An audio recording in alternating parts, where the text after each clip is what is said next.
Welcome back to Art Talk Music. My name is Claudio Toulouse, and I'm here today to present a special episode, kind of giving highlights of the New Mexico Jazz Workshop and a fundraising event that's happening this Sunday. That's right, this coming Sunday. That's November 17th from 10 a.m. to 10 p.m. And I got a chance to sit down with Markus, who is the director at the New Mexico Jazz Workshop, to talk a little bit about his idea in putting a project like this together. It's called 10 over 10, which implies 10 bands playing over 10 hours. It's a very cool concept, and he's got a full lineup of absolutely marvelous musicians that we'll get into during the conversation. Now, as many of you do listen to podcasts maybe a little while after it was originally released, you might listen to this podcast after the date of the show this Sunday, and that's okay. The New Mexico Jazz Workshop is a wonderful organization that is doing wonderful work and has adult classes as well as youth classes doing great work, preserving the art form of jazz and Latin music. They have a summer series called Salsa Under the Stars, as well as their Jazz Under the Stars series. As I always do, I will be including links in the podcast description for you to check out everything having to do with the New Mexico Jazz Workshop and this weekend's performance of 10 over 10. Let's get to the conversation. Thank you so much for listening. We hope you enjoy and come back for more.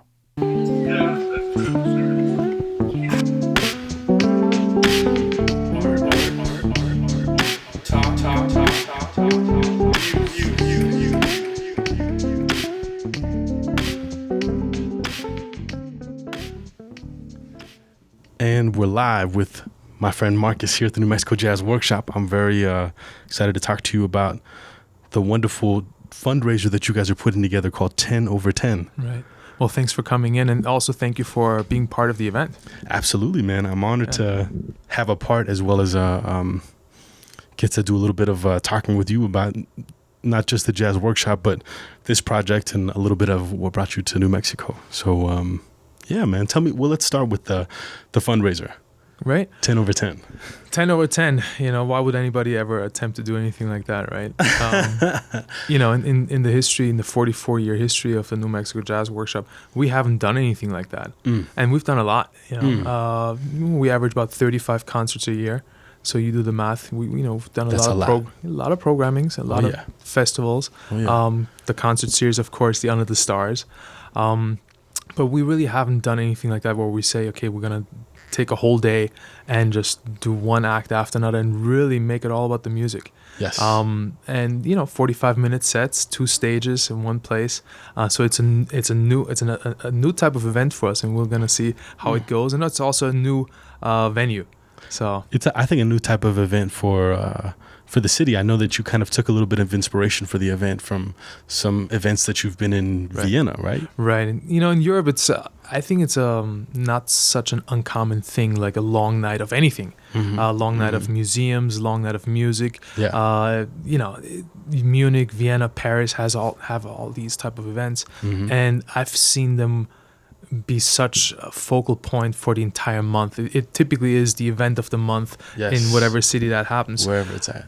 And, it's a modification because we're not doing something for the whole night. We're taking a Sunday, noon until 10 p.m. We're modifying it a little bit, adjusting But in Albuquerque time and New Mexico time, 10 p.m. is definitely night. That's like the extent of night celebrations that New Mexicans like to do.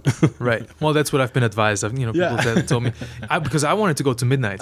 I wanted to start noon to midnight. If it was Saturday, that would have been okay. Yes. Yeah. But then the involvement of the musicians, all the musicians would not have been the same. Would have been very hard to get everybody on board. So. Yeah, that is a wonderful thing that 10 different artists and musicians, bands are doing and coming and helping out by donating their time to help raise funds for the New Mexico Jazz Workshop. Right. And so it's a beautiful thing. I mean, I grew up, I'm definitely a product of the New Mexico Jazz Workshop in the sense of, coming to the high school jazz honor bands, which at the time were led by a trombonist named Ed Ullman. And from there performed in many of the summer series and the Salsa Under the Stars one time when I was playing with the salsa band. But now just to, see it and have also interacted a lot with the other organization in town, the Outpost, and have learned a lot more in terms of like what happens on the books, what happens behind closed doors, really how people raise money, how you get people to come to shows, like what value mailing lists are. Right. All those things have made me appreciate and understand a lot more of the work and the effort that organizations like the Outpost and like the New Mexico Jazz Workshop do to keep music alive, keep the education and the preservation of the music that we call jazz, whatever you want to call it, alive. And Right. so it's beautiful, man. Well, it's kind of like the iceberg metaphor. What you see is Yes. just a small portion of the work that's really being put into. Very much And- so. And for every show that we organize or that we present, and for every program that we present, there's so much legwork that goes into it that the public will never know. They see the results. Sometimes Yes. they come to the show and they have a good time, hopefully. But the amount of work that goes into it is just it's incredible. Yes. To do it right. Yes, yes. It's something admirable, but tell me about the experience of coming to the New Mexico Jazz Workshop, because, well, I guess before we jump into that, we should talk a little bit about some of the bands that are going to be performing in the 10 over 10. This is, of course, signifies 10 shows over 10 hours, which, as Marcus stated earlier, is happening this Sunday. What's going on? We're also on Facebook Live over there, so Okay. hi, everybody checking us out over there. This Sunday at the Las Puertas Event Center, located on 1512 First Street Northwest, right across from Dialogue Brewery. That's correct. This event is going to be happening all day. Let's talk a little bit about, luckily we're not the radio, which has, restrictions on what you can say as far as prices and all that kind of stuff, and telling the people to come out because it's going to be one of the greatest shows, because it is going to be a great event. Concerts, any two concerts are $30, 5 for $50, and an all-day pass is $75, which is pretty exciting. You want to talk a little bit about the artists that are going to be performing? Yeah, but just to comment on what you're saying about the pricing, yes. I think it's extremely reasonable. Absolutely. To see two shows for $15 each, 5 for 10 each, or 10 for $7.50 each. Yes. I think that's, as low as we can possibly make the ticket price. Yes. And we'll see how it goes. We'll see how it's being received. But in terms of artists, we're starting off with the New Mexico Jazz Workshop Community Big Band. Mm-hmm. They are scheduled to perform at 12:15. So each set is 45 minutes. Yes. There's a little bit of wiggle room because Chatter is leaving the building at that time, so we might start a couple of minutes late. But we're scheduled to start at 12:15 with the big band. Yes. And then we have Hillary Smith and Chill House featuring Michael Herndon starting at 1:15. From 1:15 to 2. Right. Wow, yeah. 1:15 to 2. Followed by Bobby Shu and myself with Justin Bransford on bass and Beautiful. Arnaldo Acosta on drums. Wonderful. Yeah. 3 p.m., 3:15, Carrie Simmons and the Groove Line. Mm-hmm. Also with a jazz workshop favorite with Maud Bienhauer on bass. Yes. So Yes. we're very excited to have her there. And on the 4:15, we're excited to hear and see you as part of the Joey C. And Ben Michaels All-Stars. That's right. Yes. That's going to be all Sinatra type music in a large band format, which is exciting. Right. And I've heard a little bit through the grapevine that you guys been rehearsing some material and some special arrangements. So yes. And Joey himself has flown out Ben Michaels' nephew all the way from Miami for the event, which is pretty special. So it's going to be a wonderful hour, 45-minute set of music. Now I'm looking forward to actually talking to him in person. I think we've crossed paths a couple of times in Miami over the last 14 years, but this is a very special occasion to be. Oh, that's going to be exciting to finally bring that together. Right. And I think also, for us to tip our hat towards Ben Michael and what he's doing in the community. Right. Of course, people know about the Outpost and know about the workshop and, AMP concerts, but a restaurant and a business owner like Ben Michael, for him to consistently provide a space for the art form jazz every Wednesday. Yes. To have that is just such... It's not just a treat. It's just such a service to this art form. Yeah. And I hope he's going to be there. Oh, absolutely, he's gonna be there. He's been asking me and bugging me about it, all kinds. And now that his nephew is gonna be there, absolutely, he's gonna be there. Great. Well, after this set, Yes. we're looking forward to welcoming Barakutanga. Ooh, yes, one of my favorite bands in town, Oh yeah, Miss Jackie Zamora. Jackie Zamora, the very Yes. versatile and lovely Jackie Zamora. Oh yes, Followed by 6:15 show of Jim Arend and Moni Kulasinghe. oh yes, both wonderful musicians. Right, and I think they're also being supported by Mickey Patton on bass. Wonderful. So this is going to be a very interesting set because I couldn't get any kind of direction from them what kind of music that they'll play. They're like, it will be eclectic. So I'm looking forward to seeing what that is. Yeah, you know when Mooney is in our project, it's going to be very eclectic. Like Chat Lunatique, of course, being the band that he's very famous for playing with. Yeah. Yeah, I've heard him twice around town, and I've been meaning to connect with him, and this is going to be a wonderful way to connect. Yes. 7:15, we are looking at Mr. Doug Lawrence, backed up by Jim Arend on piano, Mickey Patton on bass, and Cal Haynes on drums. Beautiful. Yeah, that's a rhythm section right be a there. swinging band right there. At 8 p.m., it's probably, it's a pet project, and it's something that you personally have experience with, the Honor Band Yes. that we resurrected Yes. a couple of months ago, led by Dr. Bruce Dalby. And these kids are just incredible. I heard them from the first day they came in here until 2 days ago, and just the amount of progress they made in the 8 weeks they've been here. Yeah. It's insane. They're some of the most talented musicians in the state. We went out to recruit. We went to all the high schools, pitched the idea to them, introduced the idea, and had a lot of support from the band directors. All the band directors were very extremely supportive. And then there was still an audition process. So there were like 2 levels of... That's good. Yeah. Yes, that's how it should be, I feel. It definitely prepares the students for what's to come in future experiences at universities or just in bands in general. So this is their first public appearance. Ooh, how exciting, man. Very exciting. And the next appearance that they're going to be having is at the Outpost on, I think, December 13th. Beautiful. As part of the youth showcase that Tom is doing over there. Nice. So this is very exciting. And the repertoire they're doing, those are not easy arrangements, but they're sounding great. And we're going to end the night with jazz movies, certain clips from the past leading up all the way to the present. There'll be some surprises, some narrations. We'll have Mel Minter, the fabulous writer, journalist here in town. We'll have him MC a couple of acts. Also, Putney is going to be there. Ooh, yeah, Putney is a wonderful host over at KUNM as well. So we're trying to involve as much of the community as possible, as much as you can in one day. Oh, yeah. With everything else going on. I love it. That's it's a beautiful thing to hear, and it's exciting, not just for the organization, but to see so many amazing acts all in one place, all throughout the day. And the full day passes, you heard before, is $75, which is an amazing deal for coming to be able to check out music all throughout the day. Go take a break, go eat some food, maybe come back. Is there going to be food? Speaking of food, you're reading my mind. All right. The caterer, the restaurant that's catering the event is called Santa Fe Bite ABQ. Oh, wow. And they originally started in Santa Fe, and they just opened a location on Central. I think right next to the Guild Theater. And one of their main selling points is that everything is organic and locally sourced.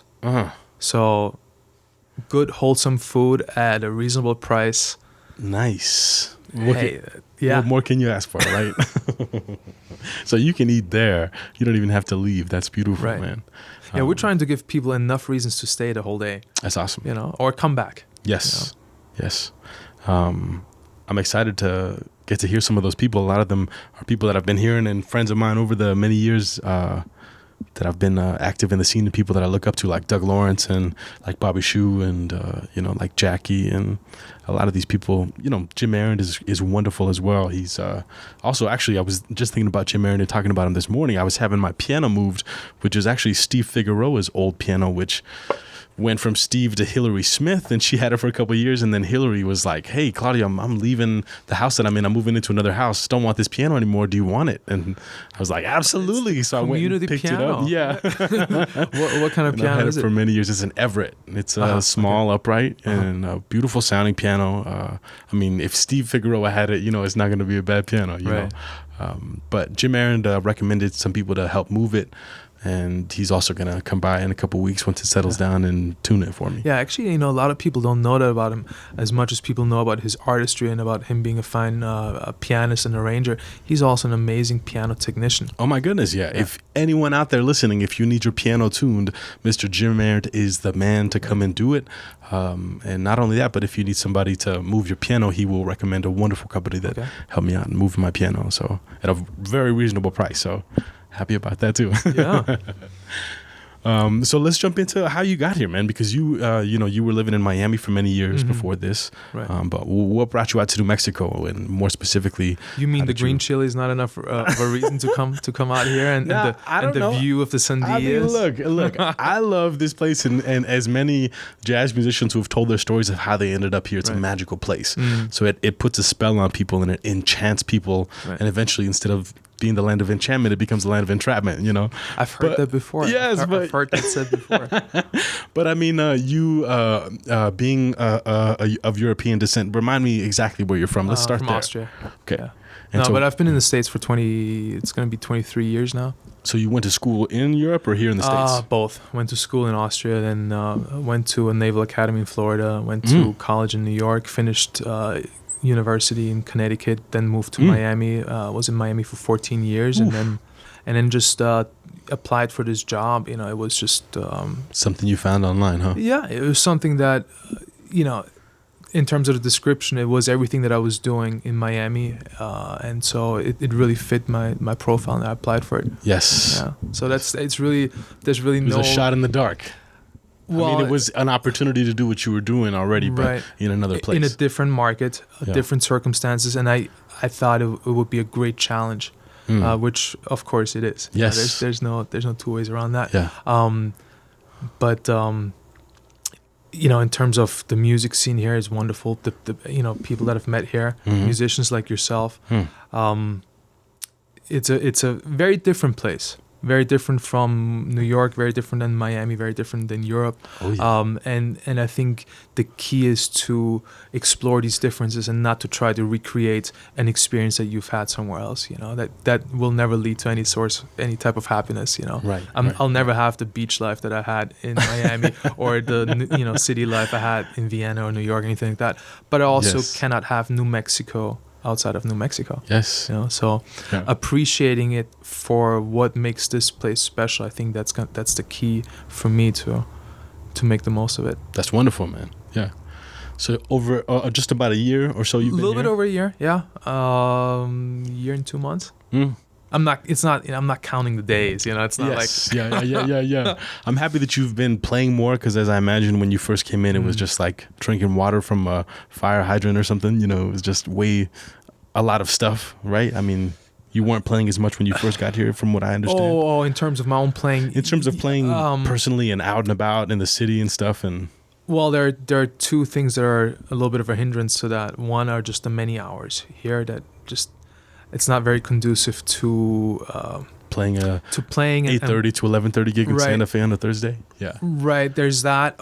I mean, just the maintenance time that the craft needs. I'm not sure to practice. I'm not sure how it is for you, but oh my God, yes, I feel it now more than ever because of the fact that I'm taking on also kind of another profession in art, and I feel it all the time in the sense of being like, oh, I don't have any time to practice, and I show up to the gig and my hands are out of shape. Right. And so for me, I realized I need, I think, at least an hour and a half to 2 hours a day just for maintenance. Yep. And that's not even accomplishing anything. That's not practicing. That is like just getting in shape. Like trying to stay your warm ups, your reps, all the stuff that you need. Yeah. And then it's typically after that time when you really start to move things or to get better. So time is a little bit of an issue, and just making sure that you have enough time for practice. And then of course there are somewhat limited opportunities here to just perform. I mean, it's a smaller market. Yes, it is.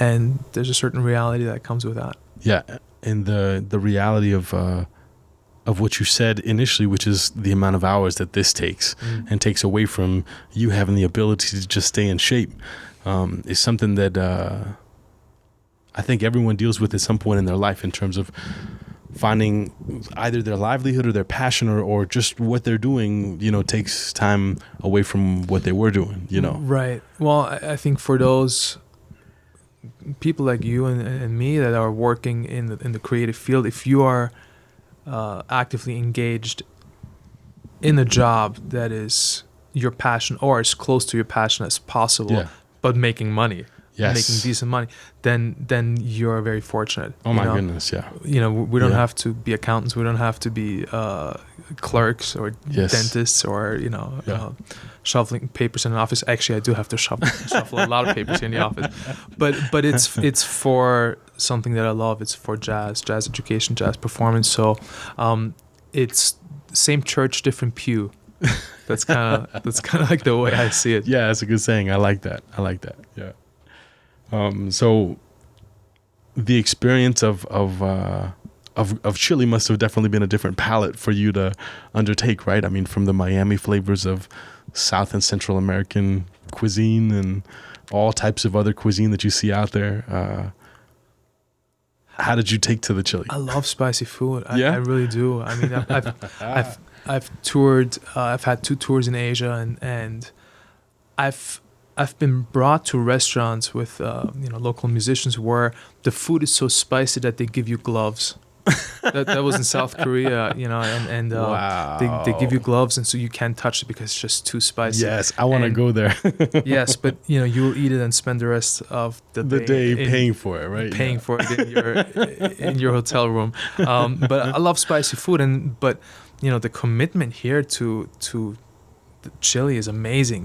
People lining up to buy their favorite chili in their favorite place, and then not just buying it for what they need right there and then, but buying it for the winter and for the off season, so that for their family is not here to send to them, right? Yeah, and putting it in the freezer and making sure it's. I mean, that's next level commitment to the chili. Serious, Where do you go for it? Where's your... Honestly, personally, at the moment, in the past couple of months, I had the wonderful opportunity of meeting someone that you also know, which is Mr. Paul Lovato. Oh, yeah. And his wonderful grandma is making some of the most delicious green chili that I've had.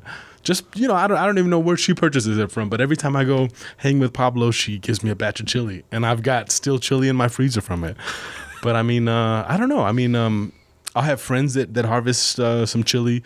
Sometimes I'll get some of the stuff that's outside of, some of the grocery stores, like an Albertsons, a Smith's, or a Whole Foods or something like that. But to be honest, at least in the past couple of years, I've enjoyed just going to different places and trying different places as chili and not cooking as much at home. Right. Now that I've settled down and got a girlfriend and am living at home quite a bit, I'm eating a lot more at home. Who's doing the cooking? The both of us, but the majority of it her. It's mostly her direction and my chopping up some veggies and cleaning the dishes. I don't want to mess things up too much. It's like, hey, can't mess up a good thing. No. If you're lucky. No. I love cooking though, and to the extent of like as a musician in the sense of improvising and almost like cooking something up like chemistry almost. It's like.